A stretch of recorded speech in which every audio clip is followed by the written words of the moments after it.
TVAPP 00281 is an error in the Xfinity TV app that prevents content from loading, often showing a black screen or buffering. It may also affect Rogers Ignite TV similarly. It's usually due to outdated app versions, network problems, or device issues. Quickly resolve it by first updating the Xfinity app via the Google Play Store or Apple App Store. If that doesn't work, uninstall the app, restart your device, and then reinstall the app.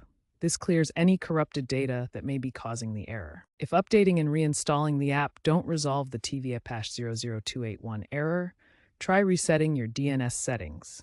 This can bypass ISP-related routing problems that prevent the app from connecting to Xfinity servers. On most devices, navigate to your network settings and find the advanced options. Manually set your DNS server addresses. For Google DNS, use 8.8.88 as the preferred and 8.8.4.4 as the alternate. Alternatively, use Cloudflare DNS with 1.1.1 as preferred and 1.0.1 as alternate. After changing the DNS settings, restart your router to apply the changes. This forces your device to use the new DNS settings, resolving connectivity issues. Ensure stable internet of at least 25 Mbps and device compatibility, Android 7.0 Plus or iOS 12 Plus.